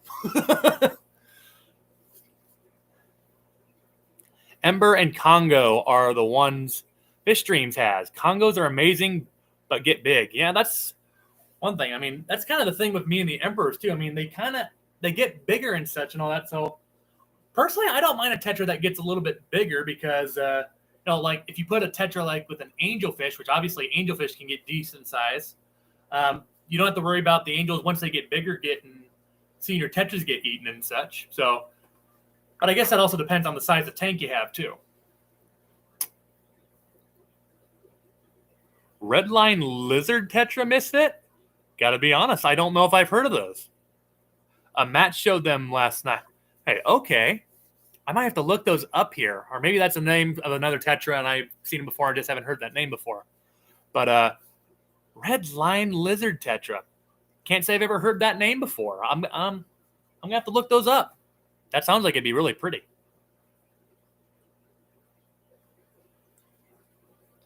Congos go amazing in a 90-gallon. Fish streams. Oh, man. That's a fish dream right there. A 90-gallon tank full of Congo Tetras. And, yeah, since they get bigger and all that, I mean, yeah, put like maybe some... I would do marble angels. Marble angels are probably one of my favorite angel fish out there. I mean, I also got some blue diamond platinums. I love the blue Philippine angels. Pinoy angels. I mean, I got a koi angel in here. Where's he at? Somewhere in there. Or is he behind my head? Nope. He's somewhere in there. Oh, he's way over there in the corner. I say, the koi angel in that tank's about as big as my hand. So, I mean, he's hard to miss. I don't know why I had to look for him for so long. But Alsby, yeah, Congo wants to try Congo Tetras, but Al says they're a little pricey. Where's she at? Yeah. I guess I haven't paid too much attention to what Congo Tetras usually go for here in my area, but they're not crazy expensive. I know I've seen them a few times.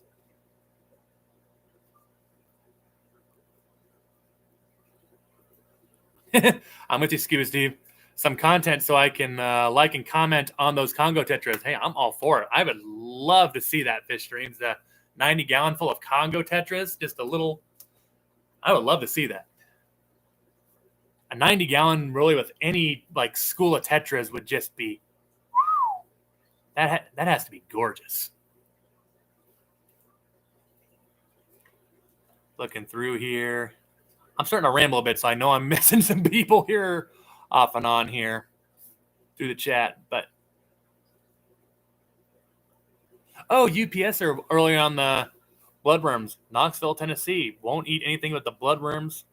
Yeah, that would freak me out too, UPSer. I guess if possible, do they still have mysis shrimp or like a brine shrimp or something that you could do? Otherwise, I guess it's a lot different than the actual bloodworms, but I guess maybe if you're really scrambling for options here, maybe freeze-dried bloodworms. I mean, I know they don't give the same deals like the actual bloodworm, but maybe. Sometimes you'd be surprised at that freeze-dried stuff. My black ghost knife, sometimes if I put it in the water up there and I'm giving it as a treat to the rainbows and the gouramis in here, sometimes he'll come out of his log there and all 31 inches tall of this, he'll come up to the top and he'll help himself to a little snack as well here.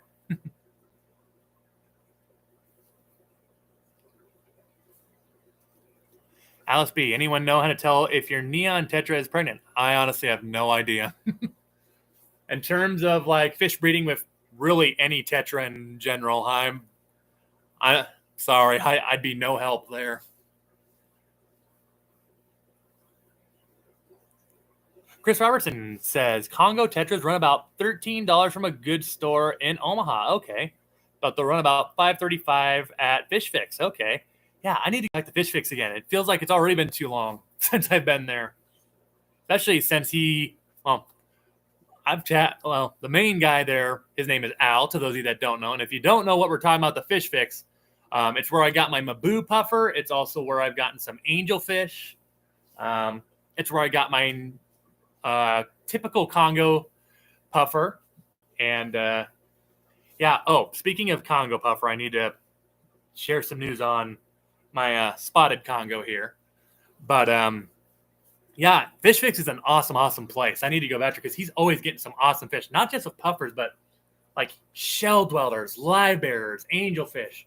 He has some stunning discus. I mean, huge plecos and all sorts of plecos, cichlids. You name a freshwater fish, he either has it or he can get it. That store is amazing. Which, before I forget, I should probably say that unfortunately, the puffer fish count, species-wise, has gone down to 11. As I said earlier, my spotted Congo puffer, I had a heater in with the 40 breeder where Irene was for a while, and when we came back from our trip in Green Bay not too long ago, I think that's been about 3 weeks ago, her heater decided to quit, and it heated her water up to like 96 degrees or so. Really stressed her out. She was barely swimming by the time we got home. I quickly got her out of that tank, put her in the hospital tank, and put some de-stressor in there as well as a little bit of prime. That's my main formula when I first move them over.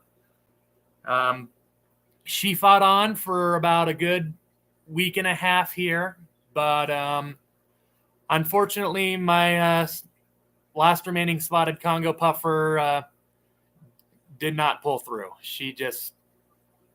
I was trying to get her to eat again here. She was starting to swim a little bit better, but just couldn't get her to eat again. And unfortunately, whatever you're dealing with your fish, if they're sick or something, if you can't get them to eat, and I've tried soaking it in like a little bit of I just had it in my head, like a little I'd be able to try to make it seem a little more appetizing for them, and she just wouldn't do it. So unfortunately, the pufferfish count is down to 11. But I guess, lesson learned. This is, I guess, an example of why you don't take shortcuts on some things. I mean, I never buy the cheapest heater. Most of the heaters I get here are either Aquatop or Eheim now, although I used to get like some Tetras and all that. But like the Tetra brand, not like Tetra Fish, of course. But any of them now that are like or like pre-temperaturized, whatever the word is, I never do that anymore because it's too cheap and they always end up breaking. Usually on the Eheims have served me pretty well. This one was a Eheim heater, and when I took out the heater, I realized it was cracked on the bottom. So my guess is, maybe there was a snail on there or something, and she got the snail, and then also maybe it cracked or damaged the glass, and then water got in there and then shorted it out, causing it to. But yeah, it sucks. But sometimes in the fish keeping hobby, as I've said before, things happen. I'm starting to think that with my puffer tanks now, I'm probably going to start getting rid of the glass heaters and probably transferring over to titanium heaters. Just because, this is just, I don't want that happening again, because especially with spotted Congo puffers, they're not cheap. These spotted Congo puffers that I got were about $200 a piece. And now here I am, I don't have either one. 1 month just a couple months after I get them, they're showing signs of courtship and mating. I'm all excited, possibly getting some spotted Congo puffer fry. And here I am about 4.5 months later, and now both of them are gone. But it happens. It happens, I guess. Just got to learn from it. That's why, and all my puffer tanks now, I'm probably going to switch over to titanium heaters now. Hopefully to keep this from happening again. Let's see here. Allison Nicholson asked, now my chat jumped on me. Let's see here. Oh, there we go. There you are, Allison. Will gouramis eat molly fry? My rule of thumb with fish is if the fish can fit in another fish's mouth, it's probably going to get eaten, unfortunately. And obviously, fry being as small as they are, if it can fit in another fish's mouth, then it's unfortunately, Allison, then it's probably going to get eaten, unfortunately. So if you want to keep them, I would recommend either moving the bigger fish, which would probably be the easier one, or if you want to try to fish out all the fry and put them in like a grow out tank, that'd be an option too. But if they can fit in the other fish's mouth, it's only a matter of time probably before their numbers either dwindle or just totally disappear in general. Let's see here. Christine Hansen, really late. Hey, you're fashionably late, Christine. You're just fashionably late. Asthmate, you can get a device to turn off the heat when it heats to a certain temperature. So if the device breaks and stays on, the device will turn off. Can't remember what it's called. Yeah, I can't either. I'm surprised, honestly, the heater didn't turn off. I don't know what happened. Because, usually I think that, if it, wouldn't stop, there was, a mechanism in these that would, automatically shut it off. But Of course, I'm not home to monitor it for the last for the past 3 days there. So, I mean, unfortunately, I wasn't home to check it out and such. And it just seems like every time I leave, something happens. But yeah, it's just Scuba Stevo, you're welcome. Glad I tried to help you. Glad I can try to help you. I love my Tetras and would want everyone to keep them, but I'm going to replace all my glass heaters now. Yep, I mean, at least with all my puffers, like I say, I'm pretty sure at this point now I'm going to at least stay away from glass ones. I'm probably going to move on to titanium now because, well, if the puffer bites through that, well, then I'm pretty sure send that in and say, hey.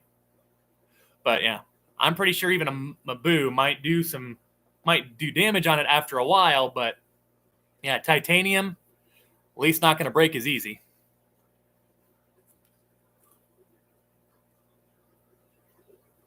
Longfin zebra danios, yeah, Allison. I had some zebra danios back when I was in middle school, or even in high school. Actually, I had some for a while, and yeah, zebra danios are pretty.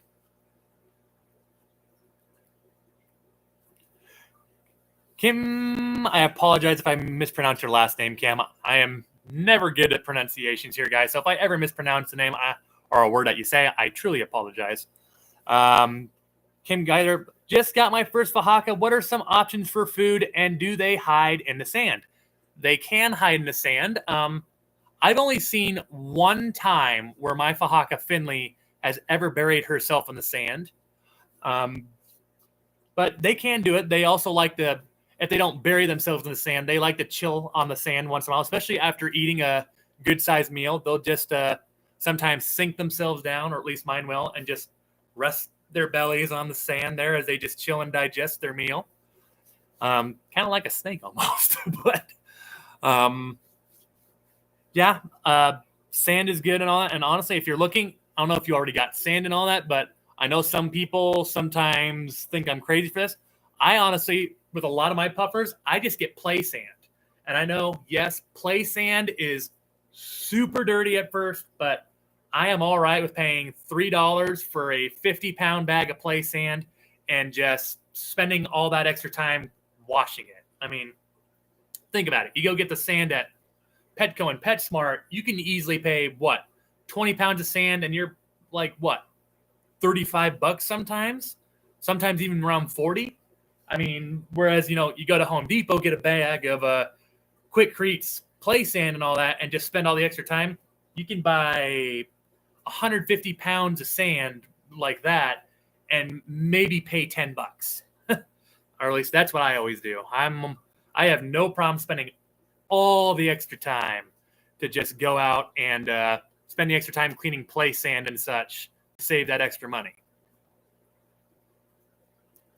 Yeah, as Scuba Stevo says, I mean, $40 for 20 pounds. I mean, that price alone makes for it's like I am more than willing to spend all the extra time washing out and cleaning the play sand as needed. And I mean, my Amazon puffers, I have play sand in their tank. I got play sand in the 240 here behind me. I got play sand in my Mekong River, my Powabai puffer, the green spotted puffers down there, they got play sand. My Maboo puffer has play sand. A lot of my puffers have play sand. Y'all get it, but I have no problem with it. I have heard that too there, Atkins. I've also heard of pool filter sand would be another great one. Don't get the play sand, get the all-purpose sand. Looks way better, but same amount of rinsing. $8 for 20 pounds. I mean, yeah, that's still way the heck better than PetSmart or Petco's like $40 for 20 pounds. And I mean, the thing about Petco's and PetSmarts, like if I didn't have to do like any rinsing or anything, then okay, maybe that makes it a little more appealing, but that's not even the case. You still got to rinse through it and still clean it up a bit. So, I mean, if I got to do it anyway, why not just go with one of the other sand options? Yep. Speaking of pool filter sand, I see up there Fish Dreams. Yeah, pool filter sand. I haven't done pool filter sand yet. I'm thinking once I do the 185 here, though, that might be what I go with for my Maboo once I move them over to the 185-gallon tank. Canadian Aquatics. I use play sand and kitty litter.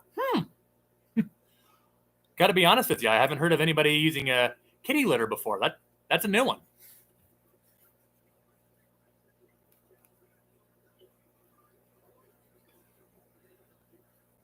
Surf City Cichlids. Good to see you here, Surf City. Great to see you here. And a good evening to you as well, of course.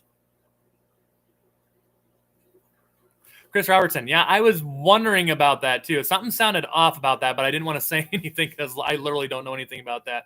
Neon Tetras lay eggs. They don't get pregnant, for whoever was asking about that. Yeah, I can't remember that either, but I was like, that doesn't sound quite right, but I guess I've also never had neon spawn, so I'm not going to shoot it.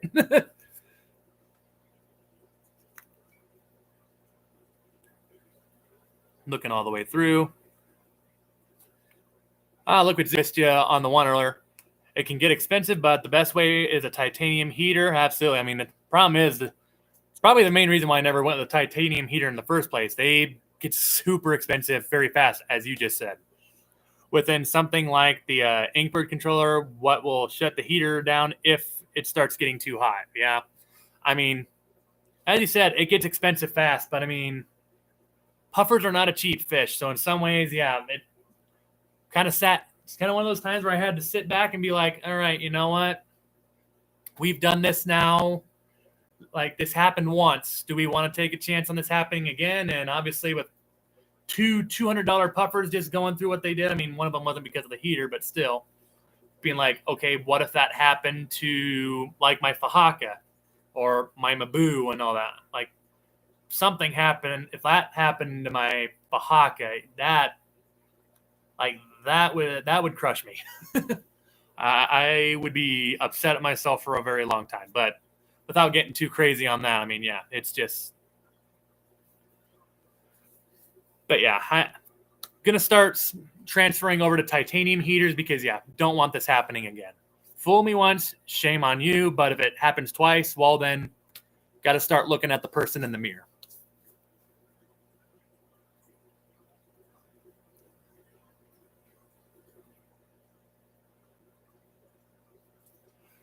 Atkins Nature Current Play Sand is all one grain size. It's uniform in color. Very, very true. The all-purpose sand has a variety of size and grain and colors all mixed up and very natural looking. Yeah, I'd go with that too. I mean, yeah, I guess, yeah, I have nothing against it there, but I mean, yeah, I always just got into play sand because it's more accessible for me and such. But yeah, like pool filter sand and all that stuff, yeah, I need to, or the all-purpose sand, as you just said, yeah, I need to, if I see that and all that there, I mean, maybe I'm just not looking hard enough, but.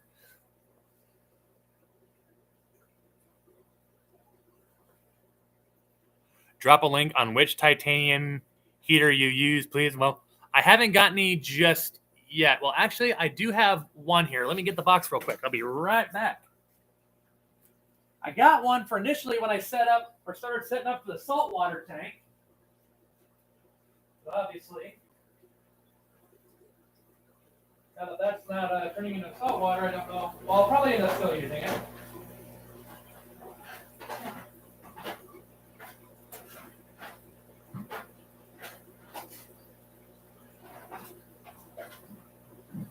Of course, I would put the box like way deep in the bottom of the 185, so it'd be hard to grab. Here we go. Now I got it.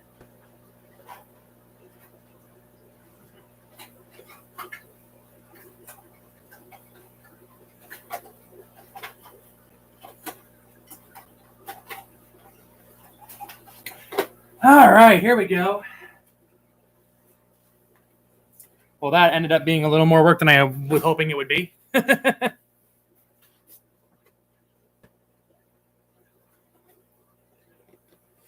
Oh, I guess it's not dropping a link, but the one titanium here I got for setting up the one saltwater tank was the titanium heater from a Bulk Reef Supply.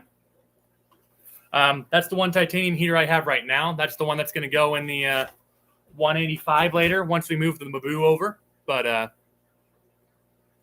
still a little, I'd still say there's a few months away before we do that. Obviously, I'll make a video on it, though, when it does come around.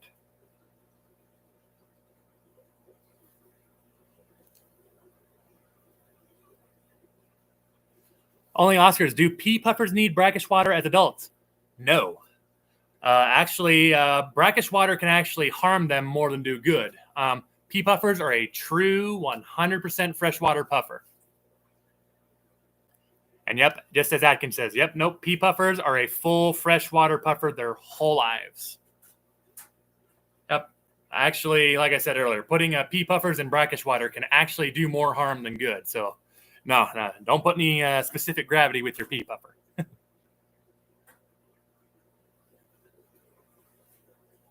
New heater's the key. I had a cobalt titanium heater blow up on me. It says fish streams. Yeah, those dang heaters. Yeah, Scuba Steve, I haven't put any pool filter sand in any of my tanks here just yet, but I'm sure it's only a matter of time for me.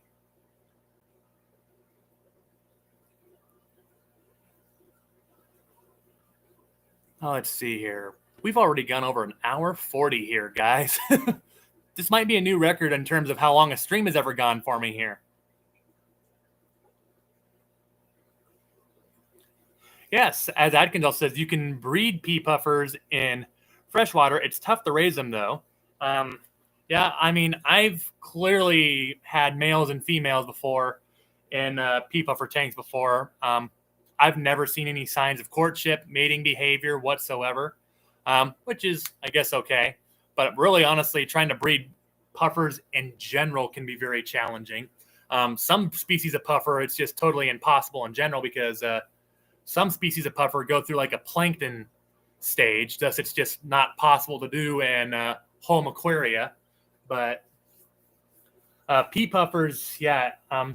Something I've heard or read that sometimes can help is you can, if you get like mosses and such, supposedly they like to lay eggs in there. They're like an egg scatterer, if I remember correctly, pea puffers. Really, well, puffers in general, I guess. But I read on a couple of websites that if you have some things like Java moss or just some mosses in general, that can make them feel a little more comfortable. But even then, that doesn't do the full trick always. Christine Hanson, am I planning on getting more pea puffers? Eventually, however, the one that's living out its rest of its life in the 20-gallon hex there, I mean, I hate leaving a pea puffer by itself there, but at the same time, I guess I really don't want to put more in there because I'm honestly thinking once that one pea puffer has lived its full life, whenever its time comes, I'm probably just going to ditch that 20-gallon hex because I have a 75-gallon hex that I'm thinking I want to turn into like a big pea puffer tank. And I mean, this 75-gallon hex is like from front far panel to far panel, like 36 inches from each parallel panel on there. Problem is, though, it needs to be resealed, so I got to still do some work on it. But at some point, maybe I'll even do a video on that when I'm resealing that hex tank, because, I mean, resealing a rectangular aquarium like such is one object, but when you're resealing like a column tank or especially a hex tank that has all those different panels, that can be a totally different subject. A very difficult one at that, too.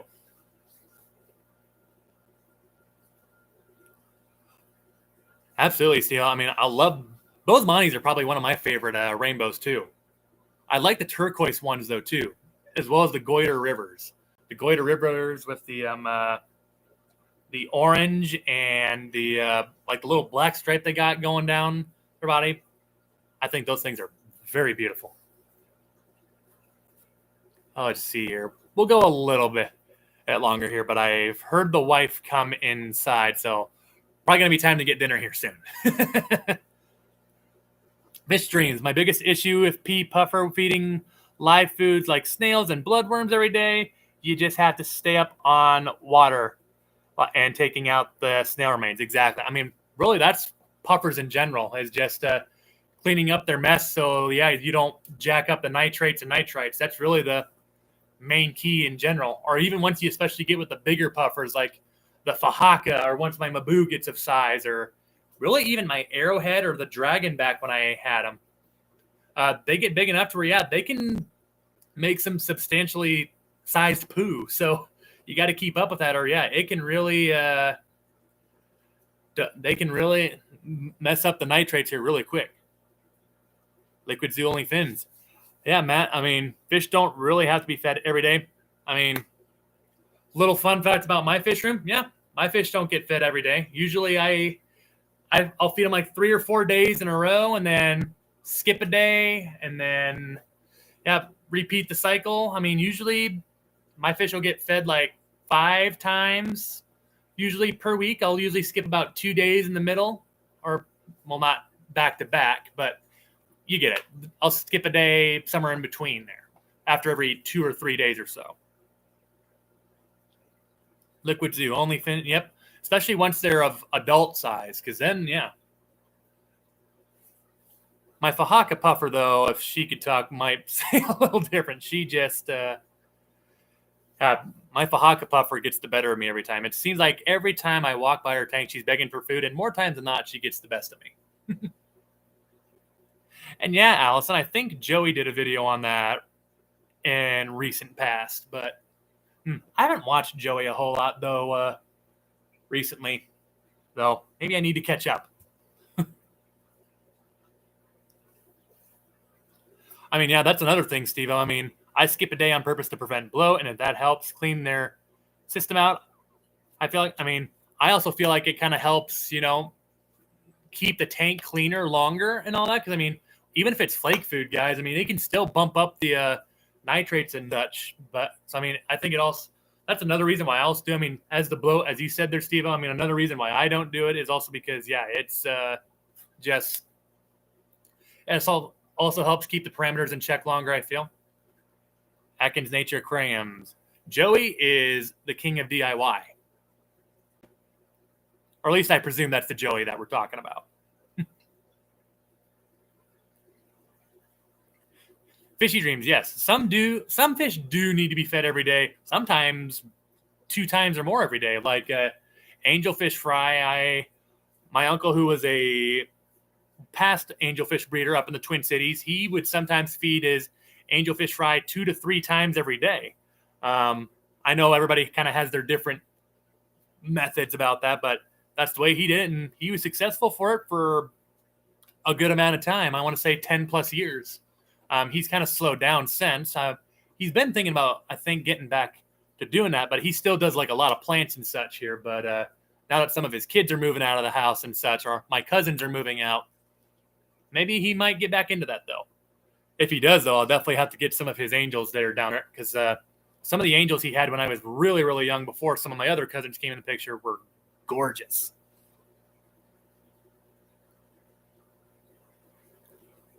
That guy.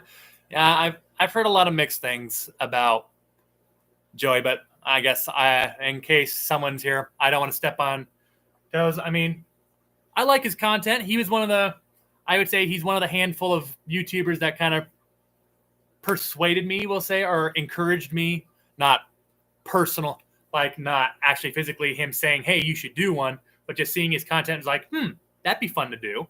Or like KG Tropicals was another one that I watched a lot, or still do, actually. This Aquarium Co-op, of course, because I mentioned them, or Corey, a lot. SC Fish Keeping, a guy here in Omaha. He's another one that I've seen off and on here that is another one I really like doing. But, yeah, it's one of the others there nonetheless.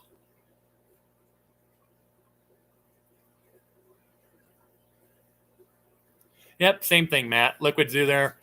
That is why I said as little as possible. I have no interest in bashing. I've said publicly many times his older videos are something every fish keeper should watch. Absolutely.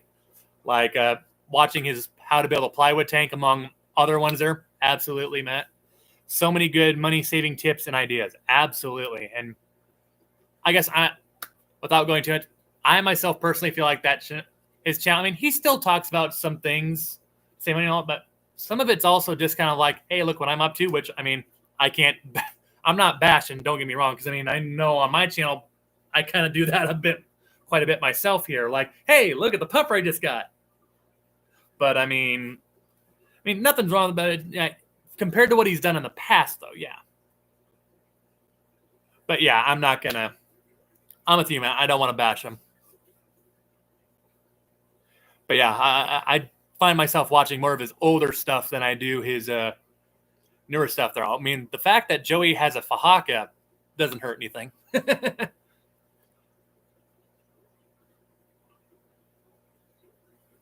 Yeah, as only Oscar says, we can say that about a lot of fish tiers. I mean, who knows? Maybe if some of y'all meet me, some of y'all might even say that about me. And if that's the case, then you know what? Okay. But I mean, I have also seen some things on. Yeah, I'm not going to go on it, but yeah. Jimmy P's Aquariums. Don't think I saw you here earlier. Welcome, Jimmy P. I have no interest. Yeah, like I feel like he's definitely a guy that you're either hit or miss. But yeah, as Matt said, I kind of tend to see myself watching Joey's older stuff more than the newer. Anyway, especially since well, I guess this is probably spilling the beans a little bit, but now that we have the Maboo puffer, I've been thinking that once it's time to move him out of the 185, which will be, I think, at this point for sure a year and a half down the road, probably somewhere around that time frame. Anyway, I'm thinking the next step might be just moving him into I might just build a plywood tank, honestly, because I mean, glass aquariums of that size or that magnitude are just incredibly expensive, and it's just a dollar amount that I just don't have.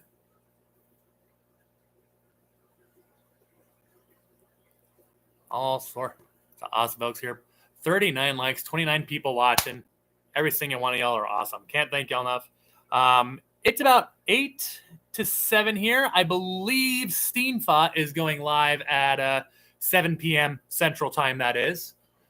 So we'll wrap this up here shortly so we can all go check out what old Bob Steenfot has up his sleeve here.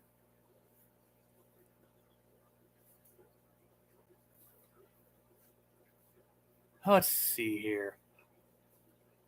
Has anybody else actually thought about, or here's the next question I should probably ask. Has anybody in the chat here built a plywood tank, regardless of the size? Has anyone here ever built or are planning perhaps to build a plywood aquarium?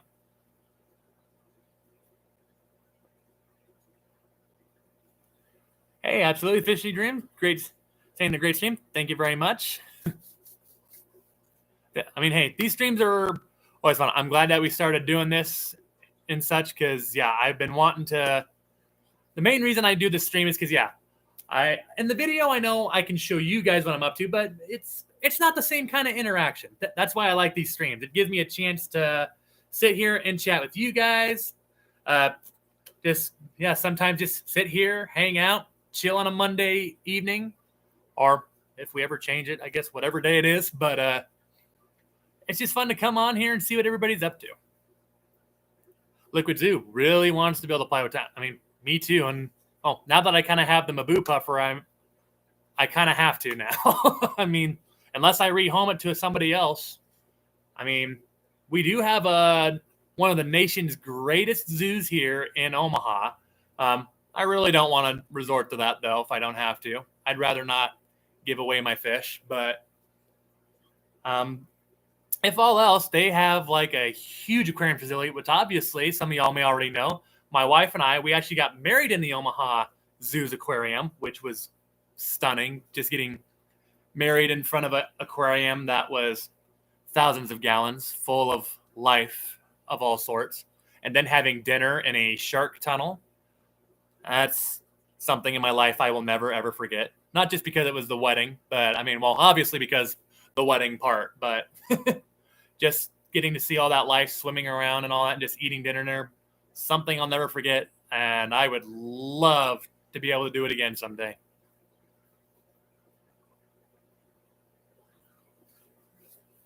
Jimmy P, my 90 gallon is the biggest I will go, but I sure enjoy other people's monster tanks. Hey, I mean, the big tanks aren't for everybody. Not everybody wants to.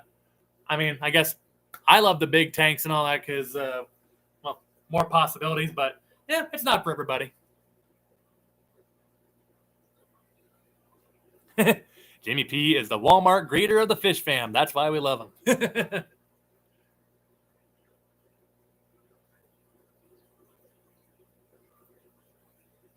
Yeah, that's kind of my main worry, though, Adkins, is I have been watching a lot of different people that have built plywood aquariums, mostly about the people that have built theirs like in the 4 digits, like, yes, into the thousands, because that's kind of the ballpark of what I'm thinking.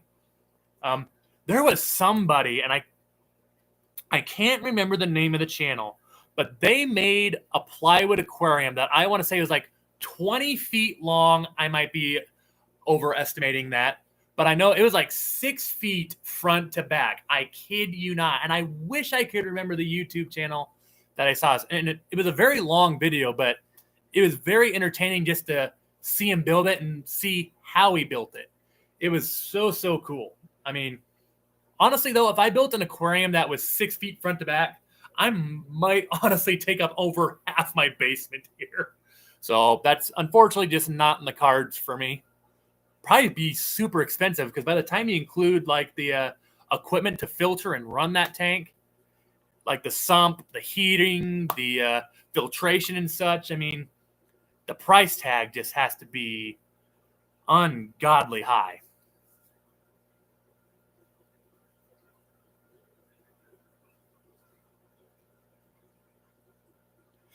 Well, I mean, as Chris Robertson says, but the price of plywood currently, 6 millimeter acrylic would be about the same. Yeah, I mean, plywood prices right now are not exactly desirable by any means. They are still not good at all. Partner, Alice B, my partner told me that I was allowed 3 big tanks, so I upgraded a 55 to 100 gallon. Yes, he counts 55 as big. I mean, once upon a time I did. I'd put 55 in the medium range. That's me personally. I'd still say 55 counts as a medium tank. I would say the medium tanks for me start about my personal range, 40 breeder to about 75, maybe 90 or so. I'd say about 75 or so. Those are the medium tanks, I guess. Well, actually, maybe 29s, maybe, but I don't know. I definitely wouldn't call 55 big anymore for my, or based on what I have. I mean, when you're like me and you have a 55 and you got 275s, you got a 125 full of goldfish, you got a 150 with a fajaka, 240 gallons right behind me. And then I got a 90-gallon bow front and another 125-gallon tank sitting down here with a 75-gallon hex, a 185-gallon bow front just sitting here empty. Yeah, it's it's just, yeah, I have a hard time calling the 55 big anymore.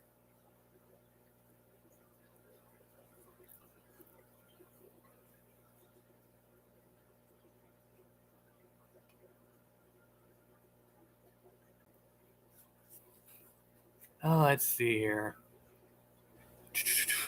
That is another thing, though. Back on the acrylic part, though, Chris, I have been thinking that maybe at some point, maybe just I might just bite the bullet and just finance an acrylic aquarium at some point. It probably wouldn't be in the thousands range anymore, but still would need to be big enough to house a Maboo puffer, which is still going to demand a very, very huge dollar. All right, guys. Well, Christine Hansen, do I still have my red Congo puffer? Yes, he is in the 29-gallon tank. I bumped him up from a little 10-gallon tank, and he got upgraded over to the 29-gallon tank. But, yep, do still have him.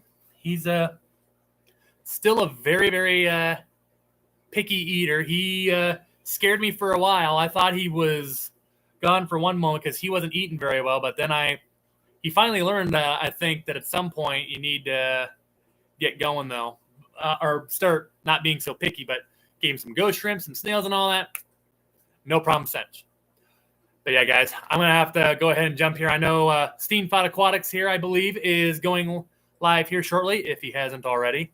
So be sure to go ahead and check him out. I'm pretty sure everybody here knows who Steenfot is. If you don't know who Steenfot is, then it's another case of, well, then how the heck did you hear of me? But yeah, be sure to go check out Steenfot Aquatics. I'll go ahead and also try to get his stream link here as I wrap this up here.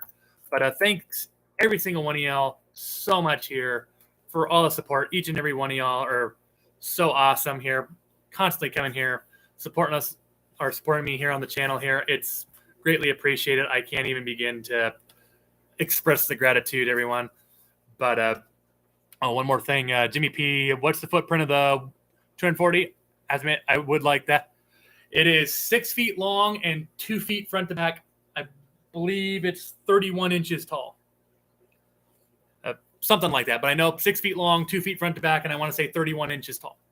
But guys, I'm going to go ahead and post the link to Steenfot's stream. Be sure to go ahead and yeah, check out his channel. Obviously, another awesome channel there. Thanks to every single one of y'all for coming here, hanging out here this fine extended Monday evening. And yeah, I'll have a video up here shortly about the new fish store here in Omaha for all y'all, either tomorrow or Wednesday. Until then, though, guys, thanks for coming by. I'll check y'all later. Stay fantastic, guys.